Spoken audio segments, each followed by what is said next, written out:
అందరికీ శుభోదయం. నమస్తే అండి.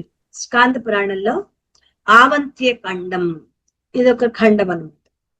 మహాకాల తీర్థం గురించి ఇందులో చెప్తున్నారు. భగవన్ భూమండలంలో ఏ పుణ్యతీర్థాలున్నాయో, పవిత్ర నదులున్నాయో వాటిలో శ్రేష్టమైనవి ఏమిటో తెలియపరచండి అని పార్వతీదేవి పరమేశ్వరుణ్ణి అడుగుతుంది.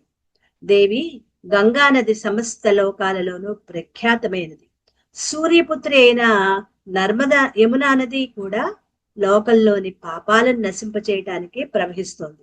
సూర్యపుత్రి యమున, చంద్రభాగ, చితస్థ, నర్మద, అమరకందకం, కురుక్షేత్రం, గయ, ప్రభాస క్షేత్రం, నైమిసారణ్యం, కేదారం, పుష్కరం, కాయావరోహణం, మహాకాలవనం మొదలైన పవిత్ర తీర్థాలు కూడా ఉన్నాయి. అగ్నితో సమానమైన మహాకాల క్షేత్రం పాపాలని నశింపజేస్తోంది అని పరమేశ్వరుడు చెప్పగానే, స్వామి మహాకాల క్షేత్రం గురించి చెప్పండి అని పార్వతీదేవి ప్రార్థిస్తుంది. పార్వతి, మహాకాల క్షేత్రం సమస్త పాపాల నుంచి నశింపచేసే ఆది క్షేత్రం. మేరు పర్వత సమీపంలో బ్రహ్మకు వైరాజం అనే భవనం ఉండేది. అక్కడ దేవతలందరూ ఆనందంగా సమావేశమవుతూ ఉంటారు. ఒక రోజున బ్రహ్మ మానసపుత్రుడైన సనత్ కుమారుడు ఆ సభాభవనంలో కూర్చుని శంకరుణ్ణి పూజిస్తున్నాడు. వ్యాస భగవానుడు అక్కడికి వచ్చి, భగవన్, మహాకాలవనం ఎందుకు శ్రేష్టమైనది అని అడుగుతాడు. పాపాలను నశింపచేయటంతో ఆ ప్రదేశాన్ని క్షేత్రం అని పిలుస్తారు. ఈ క్షేత్రంలో నశించిన ప్రాణులకి పునర్జన్మ ఉండదు. అందువల్ల ఈ ప్రదేశాన్ని ఊసర క్షేత్రం అని పిలుస్తారు. ఈ క్షేత్రం శివునికి అభిమాన పాత్రమైంది. కాలుడైన శివుడికి అభిమానమైన ప్రదేశం కావటం వల్ల ఈ క్షేత్రాన్ని కాలవనం, ముక్తి క్షేత్రం అని పిలుస్తారు. ఈ క్షేత్రం ప్రాణులంతటికీ కూడా ప్రియమైనది కాబట్టి అనేక పేర్లతో ఏకామ్రం, భద్రకాలం, కరవీరవనం, కోలాగిరి, కాశీ, ప్రయోగ, అమరేశ్వరం, భరత, కేదారం, దివ్యరుద్ర, మహాలయం అనే దివ్య క్షేత్రాలన్నీ కూడా ఇక్కడే ఉన్నాయి. ఈ క్షేత్రాలన్నీ శివుడికి పరమ ప్రీతికరమైనవి. ఈ క్షేత్రంలో పరమశివుడు సదా క్రీడిస్తూ ఉంటాడు. భూలోకంలో నైమిషారణ్యం, పుష్కర తీర్థం రెండూ ఉత్తమమైనవి. కురుక్షేత్రం 3 లోకాల్లోనూ ఉత్తమమైనది. కురుక్షేత్రం కంటే కాశీ నగరం 10 రెట్లు ఉత్తమమైనది. కాశీ కంటే కాలవనం ఇంకొక 10 రెట్లు ఉత్తమమైంది. ఒకదాన్ని మించి మరొకటి అని చెప్తాం అనమాట పోల్చుతూ. ప్రాచీన కాలంలో బ్రహ్మ కుశలు, సమిధలు తీసుకుని, కుశలు అంటే దర్భలు అనమాట, సమిధలు తీసుకుని అగ్నిహోత్ర విధులు ఈ ప్రదేశంలోనే నిర్వహించారు. అందువల్ల ఈ ప్రదేశాన్ని కుశస్థలి అనే పిలవసాగారు. బ్రహ్మ ఆ ప్రదేశంలో తపస్సు చేశాడు. శివుడు కపాలాన్ని ధరించి భూమండలమంతా తిరుగుతూ కుశస్థలి ప్రదేశానికి వచ్చాడు. శివుని రాకను చూసి ఆ వనమంతా పుష్పాలతో శోభాయమానంగా మారిపోయింది. మృగాలన్నీ అక్కడికి చేరుకున్నాయి. ఆ వనమంతా నందన వనంలాగా మారిపోయింది. వృక్షాలన్నీ తన పుష్పాలని శివుని పాదాలపై సమర్పించాయి. మీకు శుభం కలుగుగాక, మీకు కావలసిన వరాన్ని కోరుకోండి అని పరమశివుడు ఆదేశించాడు. దేవేశ్వర, శరణాగత వత్సల, మీరు మాతో పాటు ఈ వనంలో నివసించండి అని వృక్షాలన్నీ పరమేశ్వరుణ్ణి ప్రార్థించాయి. ఈ వనంలో నేను ఎప్పుడూ నివాసం ఉంటాను. అగ్ని, సూర్యుడు, వాయువుల వలన ఏ విధమైన భయం లేకుండా మీకు వరాన్ని ప్రసాదిస్తున్నాను అని ఆ వనానికి వరాన్ని ప్రసాదించి పరమేశ్వరుడు అక్కడే ఉండిపోయాడు. ఈ విషయాన్ని తెలుసుకున్న బ్రహ్మాది దేవతలు, రాక్షసులు అక్కడికి చేరుకున్నారు. వాళ్ళు ఎంత వెతికినా పరమేశ్వరుని దర్శనం కాలేదు. మీరు తపస్సు చేస్తే తప్ప పరమేశ్వరి దర్శనం కలగదు అని బ్రహ్మ చెప్పగానే, మాకు పరమేశ్వరుని దర్శనం లభించే మార్గం చెప్పండి అని దేవతలు బ్రహ్మగారిని అడిగారు. బ్రహ్మ దేవతలందరికీ పాశుపత వ్రతాన్ని ఉపదేశించారు. దేవతలందరూ పాశుపత దీక్షను స్వీకరించి పరమేశ్వరుణ్ణి ప్రార్థించడం మొదలుపెట్టారు. మహేశ్వరుడు ప్రత్యక్షమయ్యాడు. దేవతలు శివుణ్ణి స్తుతించారు. మహాభాగా, మీరు భక్తితో నన్ను ప్రార్థించటం వల్ల మీ కోరిక తీర్చాలని నేను అనుకుంటున్నాను. మీకేం వరం కావాలో కోరుకోండి అని అడిగాడు. దేవాదిదేవ, మీరు ఏ కార్యాన్ని సాధించడానికి ఈ వనానికి ఇక్కడ అవతరించారో వివరించండి. ఎందుకు వచ్చారు, ఇక్కడే ఉండిపోయారు అని దేవతలు అడిగారు. దేవతలారా, మీ అందరి భయాలు పోగొట్టడానికే ఇక్కడికి వచ్చారు. హయుడు అనే రాక్షసుడు మిక్కిలి బలవంతుడు. భూలోకంలోని వారిని బాధ పెట్టడానికి పాతాళలోకం నుంచి హయుడు వచ్చాడు. నా చేతిలోని కపాలం కింద పడిన శబ్దానికి వాళ్ళందరూ భయపడి మరింత కోపంతో 3 లోకాలని బాధించటానికి నిర్ణయించుకున్నారు. వారందరినీ నేను వధిస్తాను. మీరు కూడా మీ శక్తిని తపస్సు చేత పెంపొందించుకోండి. మీకు కపాల వ్రతాన్ని బోధిస్తాను, అనుసరించండి అన్నాడు. కపాల పాత్రను ధరించి భిక్షాటం చేస్తూ జీవించాలి. ఈ వ్రతంలో శ్మశానంలో నివసించాలి. ప్రాణుల అన్నిటి యందు సమభావం కలిగి ఉండాలి. ప్రియమైన వాటి యందు అప్రియమైన వాటి యందు కూడా సమభావం కలిగి ఉండాలి. శరీరమంతా భస్మధారణ చేయాలి. జ్ఞానవంతుడై జితేంద్రుడై ఉండాలి. అంటే ఇంద్రియాలను జయించిన వాడై ఉండాలి. జ్ఞానాన్ని తెలుసుకుని ఉండాలి. జలాన్ని మాత్రమే స్వీకరిస్తూ సదా అష్టాక్షరీ మంత్రాన్ని జపిస్తూ ఉండాలి. ఈ కపాల వ్రతం పాప వినాశనమైనది. పాశుపత దీక్షను స్వీకరించిన వాళ్ళకి భోజనం పెట్టినట్లయితే, ఒక్కళ్ళకి భోజనం పెట్టినా 100 మంది బ్రాహ్మణులకు భోజనం పెట్టిన ఫలితం కలుగుతుంది. ఈ విధంగా పరమేశ్వరుడు దేవతలకు పాశుపత వ్రతాన్ని ఉపదేశించి మహాకాలవనంలో తపస్సు చేసుకోవడానికి వెళ్ళిపోయాడు. హాలాహలుడనే రాక్షసుడు 3 లోకాలు బాధిస్తూ మహాకాలవనానికి వచ్చాడు. పరమేశ్వరుడు హాలాహలుడిని చూసి శివగణాలను యుద్ధానికి ప్రేరేపించాడు. శివగణాలు త్రిశూలాలు ధరించి, కత్తులు డాలులు ధరించి, బాణాలు తీసుకుని హాలాహలు సైన్యం పైకి యుద్ధానికి వచ్చారు. ఇంతలో కపాల మాతృకలు కూడా అక్కడికి వచ్చారు. వాళ్ళందరూ కలిసి ఈ హాలాహలుడి సైన్యాన్ని సంహరించారు. శివుని చేత నుంచి కపాలం జారిపడిన ప్రదేశంలో ఒక కుండం ఏర్పడింది. దానినే శివకుండం అంటారు. అక్కడ స్నానం చేసినట్లయితే పాపాలన్నీ నశిస్తాయి. నేటికి ఆ ప్రదేశంలో శివకుండం, రుద్ర సరోవరం అనే పేరుతో ఇప్పటికీ అది ప్రఖ్యాతమయ్యే ఉంది. బ్రహ్మ అక్కడికి వచ్చి స్నానం చేశాడు. రుద్ర సరోవరంలోని నీటిలో స్నానం చేసినట్లయితే అశ్వమేధయాగం చేసి అవభృత స్నానం చేసిన ఫలితం కలుగుతుంది. కేవల స్నానం వల్ల ఫలితం అన్నమాట. అశ్వమేధయాగం చేసిన తర్వాత అవభృత స్నానం చేస్తే ఎంత ఫలితమో, ఈ కుండంలో స్నానం చేస్తే అంత ఫలితం కలుగుతుంది. మహాకాల వనంలో నివాసం ఉంటూ రుద్ర సరోవరంలో స్నానం చేసినట్లయితే పరమేశ్వరుణ్ణి ప్రత్యక్షంగా దర్శించుకోవచ్చు. ప్రాచీన కాలంలో సుద్యుమ్నుడు అనే రాజు ఉండేవాడు. అతని భార్య పేరు సుధర్మన. ఆ దంపతులు దాల్లభ్యుడు అనే మునీశ్వరుని దర్శించుకుని, మహర్షి, మేము ఏ వ్రతాలు ఆచరించినట్లయితే మాకు శుభలక్షణాలు కలిగిన సంతానం కలుగుతుంది అని మునీశ్వరుణ్ణి ప్రార్థిస్తారు. అమ్మాయి, బ్రహ్మ మీకు శ్రేష్టమైన సంతానాన్ని నిర్ణయించి ఉంచాడు. నీ భర్త పరమశివుణ్ణి ఆరాధించినట్లయితే అవంతిపురంలో 4 సముద్రాలు ఒక చోటకి చేరతాయి. అక్కడ రాజు స్నానం చేసినట్లయితే నీకు సంతానం కలుగుతుంది అని గురువైన దాల్లభ్యుడు ఉపదేశించాడు. సుధర్మాదేవి భర్తను తీసుకుని అవంతి నగరానికి చేరుకుంది. సుద్యుమ్నుడు శివుని గురించి తపస్సు చేశాడు.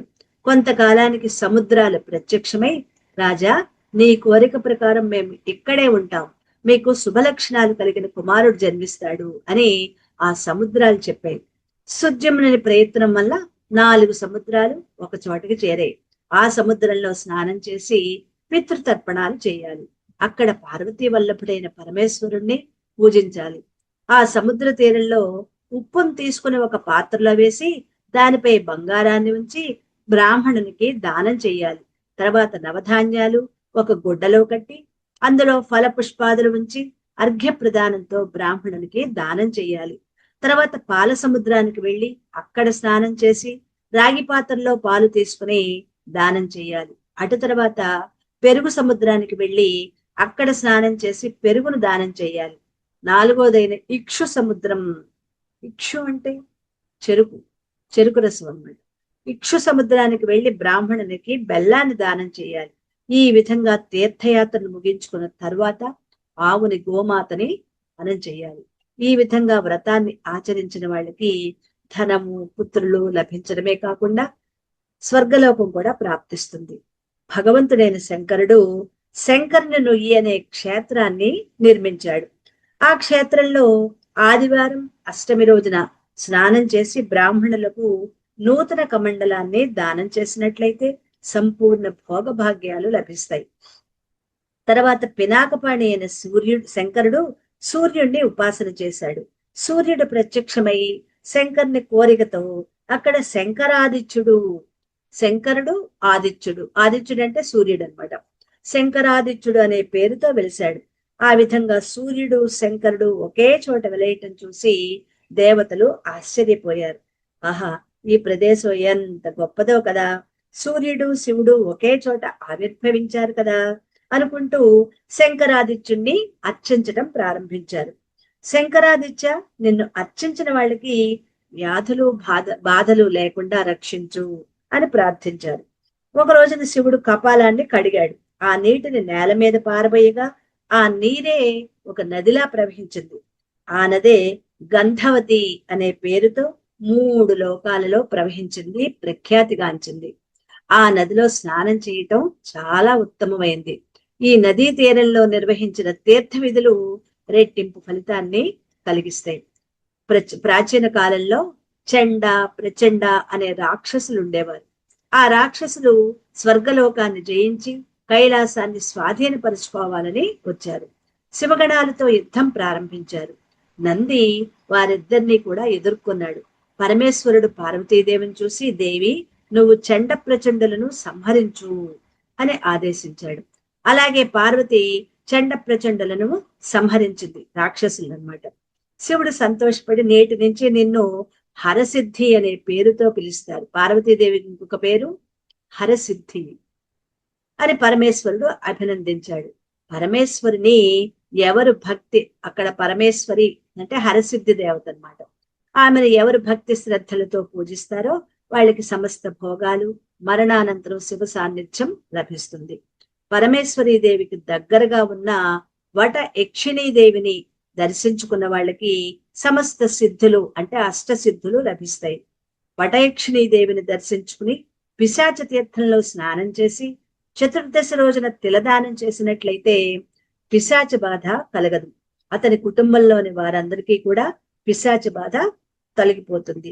ఎవరి పేరు తలుచుకుని పిశాచ తీర్థంలో స్నానం చేస్తే వారికి పిశాచ బాధ నుండి విముక్తి కలుగుతుంది. అక్కడే ఉన్న సిప్రా గుప్తేశ్వర స్వామిని, ఆ స్వామి పేరు సిప్తా గుప్తేశ్వరుడు, ఆయన్ని దర్శించుకున్నట్లయితే సమస్త పాపాలు నశించిపోతాయి. తర్వాత అగస్త్యేశ్వర స్వామిని దర్శించుకున్నట్లయితే మరణానంతరం రుద్రలోకానికి చేరుకుంటారు. ఈ లోకాలు చేరుకోవటం అంటే అది ఉపాసన. మనం క్రమముక్తి చెప్పుకున్నాం కదా, క్రమముక్తి, సజ్జోముక్తి గురించి చెప్పుకున్నాం. జ్ఞానం నేర్చుకోవటం వల్ల ఆత్మజ్ఞానాన్ని తెలుసుకుంటే సజ్జోముక్తి కలుగుతుంది. ఉపాసనలు చేస్తూ ఇటువంటి తీర్థయాత్రలు, ఇప్పుడు ఇవన్నీ చెప్పేవన్నీ కూడా క్రమముక్తి మార్గాలు అన్నమాట. అనేక లోకాలు ఉన్నాయి. ఆ లోకాలు రుద్రలోకం, శివుడికే 2-3 లోకాల పేర్లు ఉన్నాయి. మీరు గమనించారా లేదు? మహేశ్వర లోకం, రుద్రలోకం, శివలోకం, చాలా లోకాలు అన్నమాట, అనేక లోకాలు. ఆయా లోకాలలో కొంతకాలం ఉండి, ఆ లోకానికి వెళ్ళి కొంతకాలం ఉండి మళ్ళీ వెనక్కి వచ్చేసే వాళ్ళు కొంతమంది అయితే, ఆ లోకాన్ని నుంచి క్రమముక్తి మార్గం ద్వారా ముక్తికి వెళ్తూ బ్రహ్మలోకాన్ని చేరుకునే వాళ్ళు ఇంకొంతమంది అన్నమాట. అందుకని ఇవి మనం తెలుసుకునేటప్పుడు ముక్తిని పొందారు, లోకాలకు వెళ్ళారు అంటే అనేక, స్వర్గలోకం అని మనం ఒకటే లోకం అనుకుంటాం. స్వర్గలోకం ఒకటే కాదు, అనేక చాలా చాలా లోకాలు ఉన్నాయి. క్రమమూర్తి మార్గంలో ఆ లోకాలు చేరుకుంటూ వాటిని దాటుకుంటూ వెళ్తారు. లేదు, అక్కడ చేసిన వాళ్ళ మంచి పనుల మూలాన, అంటే వాళ్ళు చేసే ఆ తీర్థయాత్రలు, ఆ స్నానం చేయటం, వాళ్ళు చెప్పిన తీర్థ విధులు నిర్వహించటం వల్ల ఆ లోకానికి వెళ్ళి అక్కడ సుఖభోగాలు అనుభవించి పరమేశ్వరుడు దగ్గరగా ఉండి ఆ పుణ్యమంతా పూర్తయిపోయిన తర్వాత మళ్ళీ భూమి మీదకి జన్మ తీసుకోవడానికి వచ్చేస్తాయి. ఇవన్నీ కూడా స్వర్గాది లోకాలు. ఆ స్వామిని దర్శించుకున్న వాళ్ళకి, ఈ అగస్వేశ్వర స్వామిని దర్శించుకున్నట్లయితే మరణానంతరం రుద్రలోకానికి చేరుకుంటారు. సిప్రా నదిలో స్నానం చేసి ఢమరకేశ్వరుని దర్శించుకున్నట్లయితే అశ్వమేధ యాగం చేసిన ఫలితం కలుగుతుంది. ప్రాచీన కాలంలో ఇక్కడ పరమేశ్వరుడు ఢమరకం వాయించటం వల్ల పరమేశ్వరుణ్ణి మహేశ్వరుణ్ణి ఢమరకేశ్వరుడు అని పిలుస్తున్నారు. ఆ స్వామిని దర్శించుకున్న వాళ్ళకి రోగాల పేడ అనేది ఉండదు. మరణానంతరం శివలోకం లభిస్తుంది. అక్కడ ఉన్న అనాది కల్పేశ్వరుడు, ఎంతమంది దేవతలు చూడండి, ముక్కోటి దేవతలు అని అంటున్నారు కదా, ఎన్ని తీర్థాలు చూడండి. ఇవంతా కూడా మన దేశంలోనివి. ఎక్కడ ఇతర దేశాలకు వెళ్లకుండా అడుగడుగున తీర్థాలు, ఆ ప్రదేశాల గురించి ఇక్కడ వివరిస్తున్నారు అనమాట. అనాది కల్పేశ్వరుని దర్శించుకున్న వాళ్ళకి స్వర్గలోకం లభిస్తుంది. సిద్ధేశ్వరుని దర్శించుకున్న వాళ్ళకి స్వర్గలోకం లభిస్తుంది. సిద్ధేశ్వరుణ్ణి, వీరభద్రుణ్ణి, చండికను దర్శించుకున్న వాళ్ళకి అన్నింటిలో విజయం లభిస్తుంది.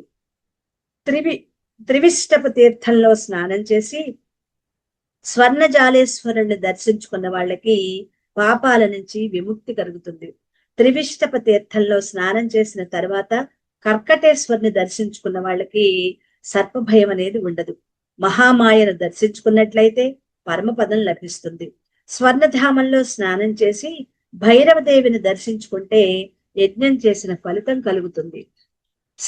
శివ సరోవరంలో స్నానం చేసి హనుమత్ కేశవేశ్వర ఆ స్వామిని దర్శించుకోవాలి.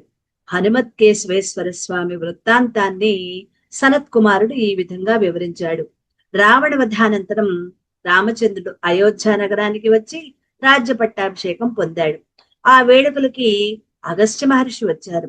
రామచంద్రుడు అగస్త్యుణ్ణి సత్కరించి, మహర్షి, మహేశ్వరుడు, హనుమంతుడు వీళ్లలో ఎవరు బలవంతుడు అని అడిగాడు. రామ, యుద్ధంలోనూ శౌర్యంలోనూ మహేశ్వరునితో ఎవ్వరూ సమానం కారు అని అగస్త్యుడు చెప్పాడు. ఆ మాటలు విని హనుమంతుడు ఎలాగైనా తాను శివునితో సమానమైనట్లుగా లోకాలకు తెలపాలని మనస్సులో భావించాడు. లంకా నగరానికి వెళ్లి విభీషణ్ణి కలుసుకుని తనకి ఒక శివలింగాన్ని ప్రసాదించమని అడిగాడు హనుమంతుడు. హనుమ రావణుడు స్థాపించిన 6 శివలింగాలున్నాయి. వాటిలో నీవు ఏ లింగాన్ని పెకిలించి తీసుకెళ్లగలవో ఆ లింగం నీదవుతుంది అని విభీషణుడు చెప్పాడు. హనుమంతుడు ఒక శివలింగాన్ని తీసుకుని అవంతి నగరానికి చేరుకున్నాడు. రుద్ర సరోవరం తీరంలో శివలింగాన్ని ఉంచి స్నానం చేయటానికి వెళ్ళాడు. స్నానం చేసి బయటకు వచ్చి శివలింగాన్ని తీసుకోవటానికి ప్రయత్నించాడు. ఎంత ప్రయత్నించినా శివలింగం కదలలేదు. మహేశ్వరుడు ప్రత్యక్షమై, హనుమ, ఇక్కడ శివలింగాన్ని నీ పేరుతో ప్రతిష్ఠించు. నీ పేరు నా పేరు కలిసి హనుమత్ కేశవేశ్వరుడు అనే పేరుతో పిలుస్తారు. ఈ శివలింగాన్ని దర్శించుకున్న వాళ్ళకి ఎటువంటి శత్రువుల భయం ఉండదు అని ఆశీర్వదించాడు పరమేశ్వరుడు. వేరొక కథ. ప్రాచీన కాలంలో సుమతి అనే బ్రాహ్మణుడు ఉండేవాడు. అతనికి అగ్నిశర్మ అనే పేరు గల కుమారుడు. అతను తండ్రి ఎన్ని విధాలు చెప్పినా వేదాధ్యయనం చెయ్యలేదు. 1 సంవత్సరం ఆ ప్రాంతం అంతా కరువు వచ్చింది. ప్రజలందరూ దక్షిణ భాగం వైపు ప్రయాణం సాగించారు, తినటానికి తిండి లేక. సుమతి తన భార్యా బిడ్డలను తీసుకుని దక్షిణ దిక్కుకు ప్రయాణమయ్యాడు. విదిశా నగర పరిసర ప్రాంతాల్లో ఆశ్రమం ఏర్పాటు చేసుకుని అక్కడ కాపురం పెట్టారు. అగ్నిశర్మ అంటే అతని కొడుకు అన్నమాట, సుమతి కొడుకు. చెడు స్నేహాలు చేసి దారి కాచి దొంగతనం చేయటం ప్రారంభించాడు. బ్రాహ్మణత్వాన్ని మరిచిపోయి చెడు తిరుగుళ్ళు తిరగటం ప్రారంభించాడు. ఒక రోజున సప్తఋషులు తీర్థయాత్రలు చేసుకుంటూ ఆ మార్గంలో వస్తున్నారు. అగ్నిశర్మ వారిని అటకాయించి, మీ దగ్గర ఉన్నవన్నీ ఇచ్చేయండి అని అడిగాడు. నాయనా, మమ్మల్ని బాధించాలనే కోరిక నీ మనసులో ఎలా కలిగింది? మేము తీర్థయాత్రలకై బయలుదేరిన తాపసులం అంటారు మహర్షులు. నా భార్యా బిడ్డల్ని తల్లిదండ్రుల్ని నేను పోషించాలి, అందుకు నీ మార్గాన్ని అనుసరిస్తున్నాను అంటాడు అగ్నిశర్మ. సరే, నీవు నీ భార్యా బిడ్డలు తల్లిదండ్రుల దగ్గరకు వెళ్ళి నువ్వు చేస్తున్న పాపంలో భాగం పంచుకుంటారేమో అడుగు. పంచుకోలేకపోతే నీవు పడుతున్న శ్రమంతా వ్యర్థం. ఈ పాపపు పనులు మానుకో అంటారు మహర్షులు. మహర్షులారా, నాకింతవరకు ఈ విషయాన్ని ఎవరూ చెప్పలేదు. సరే, నేను వెళ్ళి వాళ్ళ అభిప్రాయాలు కూడా అడిగి తెలుసుకుంటాను నేను తిరిగి వచ్చేంత వరకు మీరు ఇక్కడే ఉండాలి అంటాడు అగ్నిశర్మ. అని చెప్పి ఇంటికి బయలుదేరాడు. తండ్రి దగ్గరికి వెళ్ళి, తండ్రి, నేను ధర్మాన్ని నాశనం చేసుకుని అనేక పాపపు పనులు చేస్తూ మీ అందరి కోసం సంపాదిస్తున్నాను. మరి ఈ పాపంలో భాగం ఎవరు పంచుకుంటారు? మీరు పంచుకుంటారా అని అగ్నిశర్మ అడిగాడు. నీ పాపంతో మాకు ఎలాంటి సంబంధం లేదు, నువ్వు చేసిన ఫలితాన్ని నువ్వే అనుభవించాలి అని తల్లి తండ్రి ఇద్దరూ చెప్తారు. అగ్నిశర్మ భార్య బిడ్డల దగ్గరికి వెళ్ళి అదే ప్రశ్న వాళ్ళని అడిగాడు. వాళ్ళు కూడా ఎటువంటి సంబంధం మాకు లేదనే భార్య బిడ్డలు కూడా చెప్పారు. వాళ్ళ మాటలు వినగానే అగ్నిశర్మ మనస్సులో చాలా బాధపడి, అయ్యో, నేను చాలా నష్టపోయాను, నన్ను ఇప్పుడు ఆ మహర్షులే రక్షించాలి అనుకుంటూ ఆ మునీశ్వరుల దగ్గరకు వచ్చాడు. మహర్షి, నాకు తల్లిదండ్రులు, భార్య బిడ్డలు ఇప్పుడు ఎవ్వరూ లేరు. నేను వాళ్ళందరినీ వదిలిపెట్టి వచ్చాను. మిమ్మల్ని శరణు వేడుతున్నాను. నన్ను ఈ పాపపు మార్గం నుంచి తప్పించండి అని వేడుకున్నాడు. అగ్నిశర్మ ప్రార్థనను మన్నించిన మహర్షులు అత్రి మహర్షిని సమీపించి, మహర్షి, అగ్నిశర్మ తన మార్గాన్ని మార్చుకోవాలి అనుకుంటున్నారు, మీరు అనుగ్రహించండి అని ప్రార్థించారు మిగిలిన మహర్షులు. తథాస్తు అని అత్రి మహర్షి అగ్నిశర్మకు రామ మంత్రాన్ని ఉపదేశించి, నాయన, నువ్వు ఈ మంత్రాన్ని జపిస్తూ ఈ చెట్టు కింద కూర్చుని తపస్సు చేయి, నీకు సిద్ధి లభిస్తుంది అని చెప్పి వాళ్ళు తమ తీర్థయాత్రలకు బయలుదేరి సప్తఋషులు వెళ్లిపోయారు. అగ్నిశర్మ అక్కడే కూర్చుని 11 సంవత్సరాలు తపస్సు చేశాడు. మహర్షులు తీర్థయాత్రలు ముగించుకుని తిరిగి అదే ప్రదేశానికి వచ్చారు. అక్కడ పుట్టలో నుంచి రామనామం వినపడుతోంది. మహర్షులు వాళ్ళు గుర్తుపెట్టుకున్నారు, ఇక్కడ శర్మ ఉన్నాడు, అతనికే మనం మంత్రాన్ని ఉపదేశించాము అని. మహర్షులు అగ్నిశర్మని పిలిచారు. అగ్నిశర్మ పుట్టను ఛేదించుకుని బయటకు వచ్చాడు.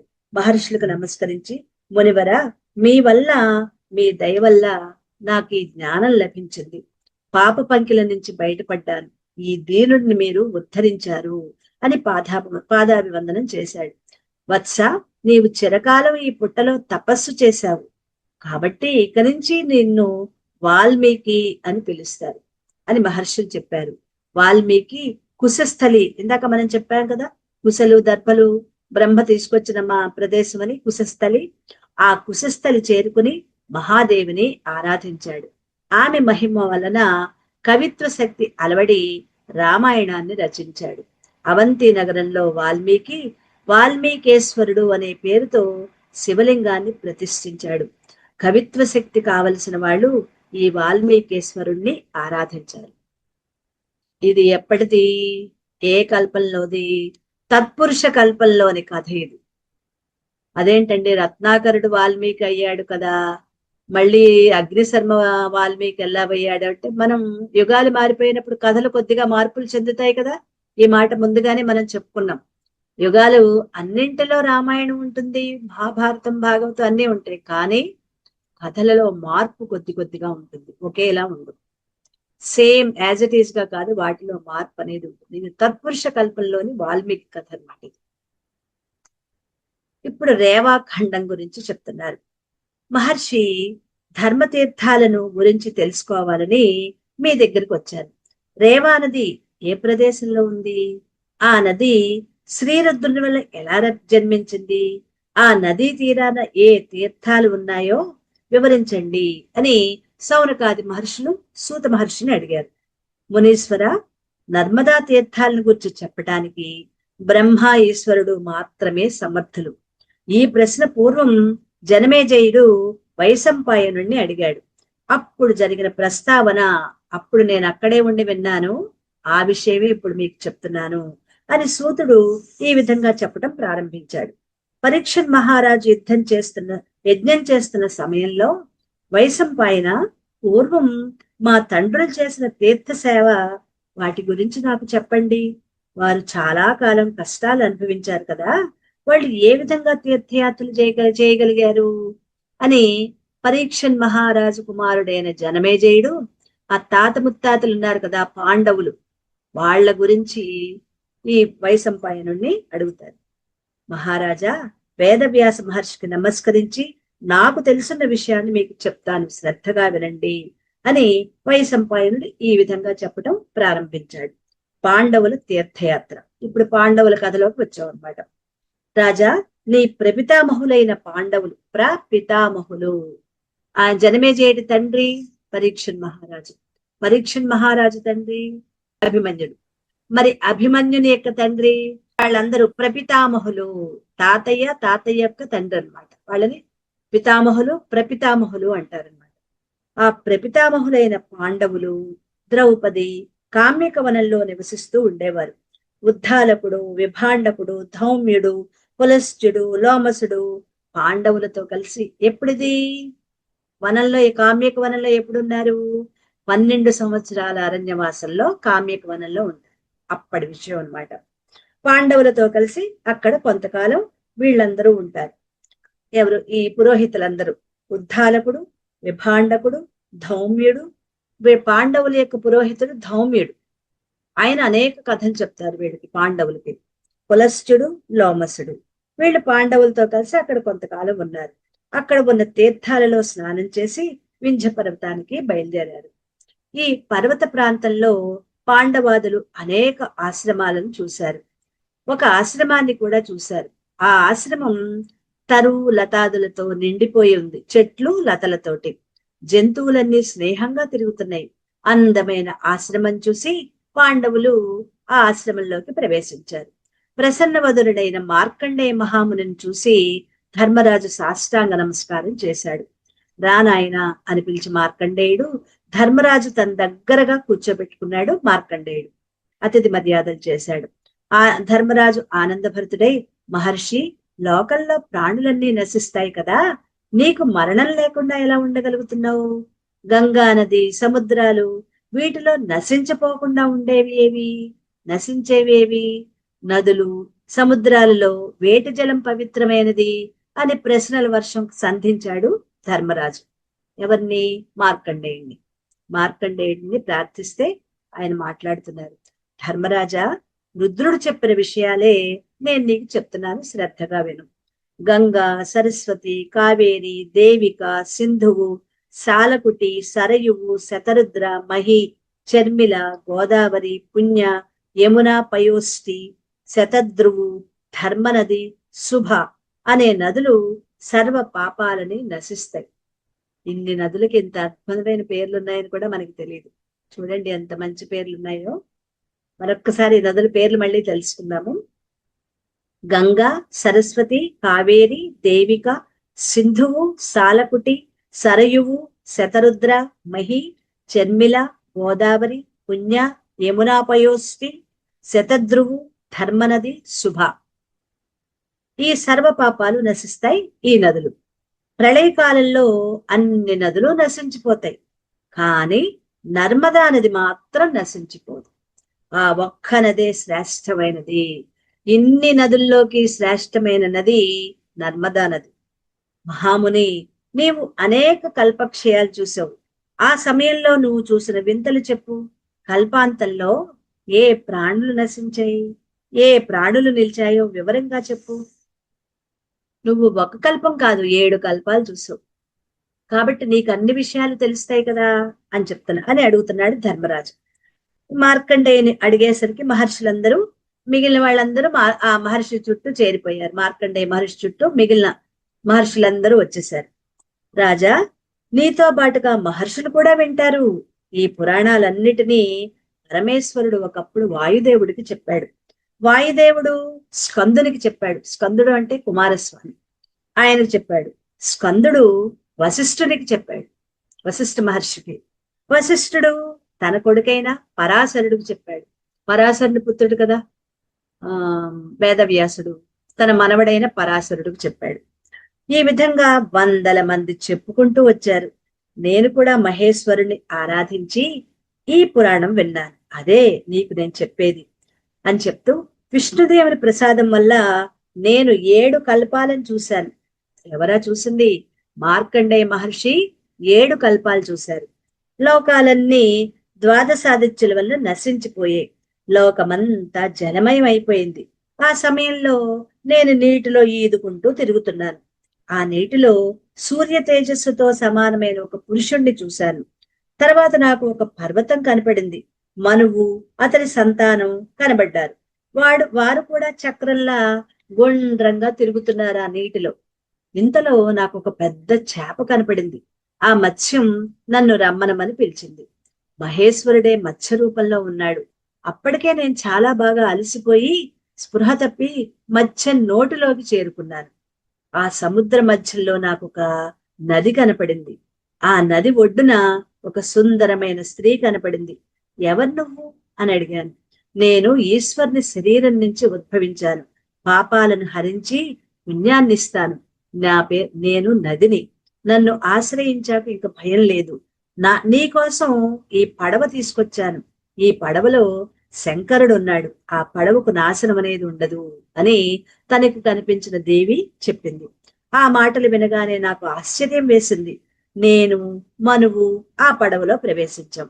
అక్కడ ఉన్న రుద్రుడికి నమస్కరించి స్తుతించగానే రుద్రుడు ప్రసన్నుడై వరం కోరుకోమని చెప్పారు.